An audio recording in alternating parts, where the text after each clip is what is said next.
Hey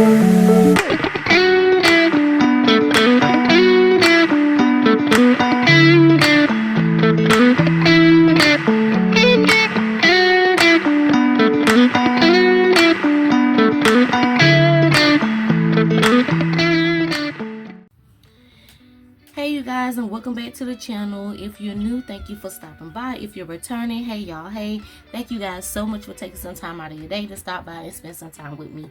In today's video, you guys, I'm going to just be showing you how I make a simple beaded bracelet at home, what I use, and how I make my bracelets basically. So first thing you will need, well, I'll tell you what I use, how I make my bracelets, and things that you will need. So first thing you'll need are some beads.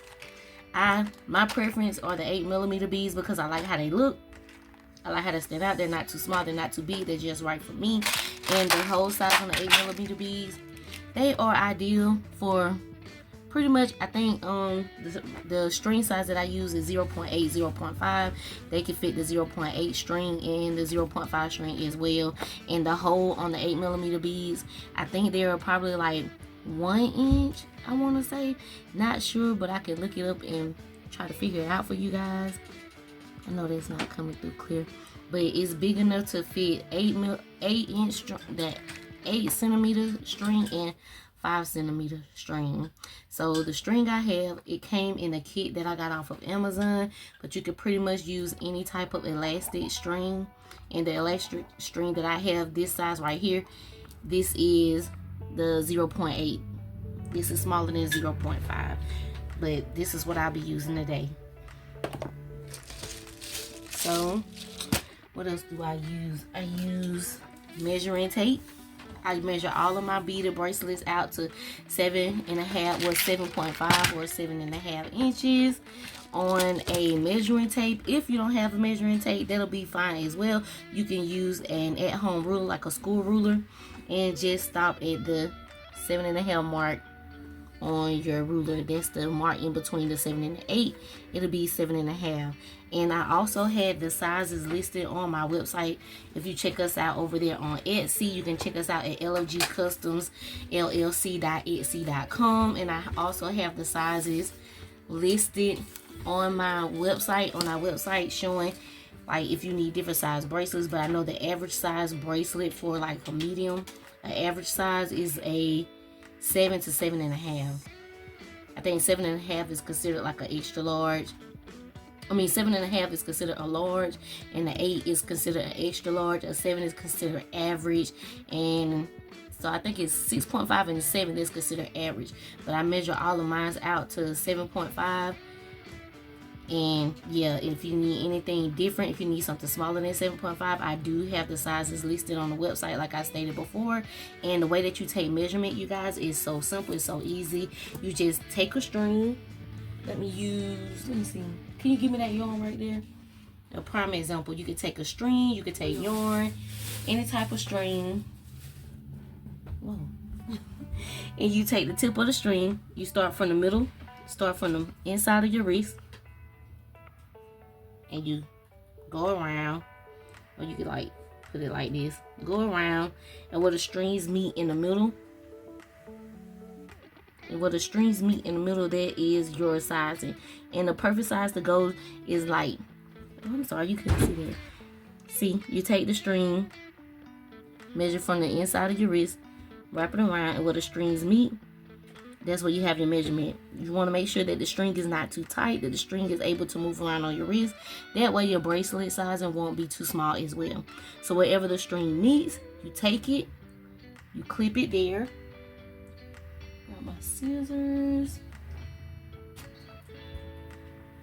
Take it, you clip it there where the string meets, and then you take your ruler and you measure it out. And see, my wrist size is an 8, an 8 to 8.5, because I have a pretty big wrist. And like I said, if I don't want it too snug on my wrist, you always go just a half size up. So if I was to take that 8 away, my wrist size would measure the 7.5.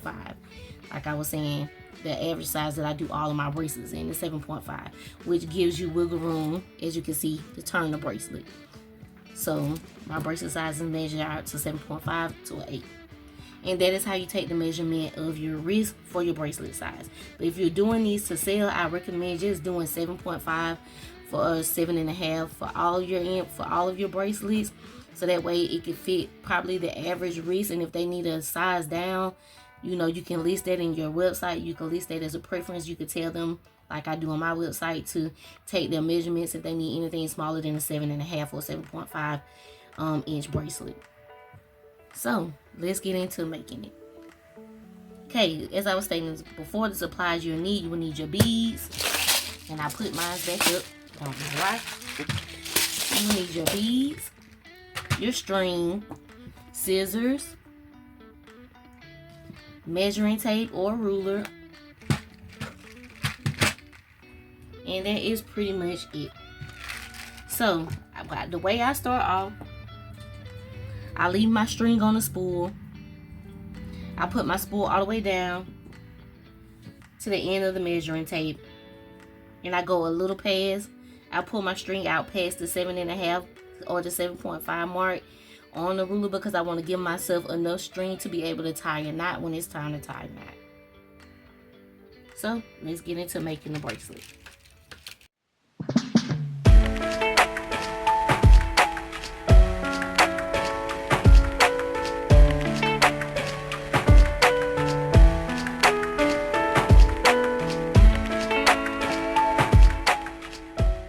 Okay, now that we have all of our beads out, I'm going to go ahead and bead my thread. You could use a threaded needle if you would like, or a beading needle if you would like. But with the glass beads, I use my hand. I tend to use my hand. So you can use whatever is your preference, your hands or a beading needle. And you begin to thread your bead until you reach the 7.5 mark on your ruler or your measuring tape.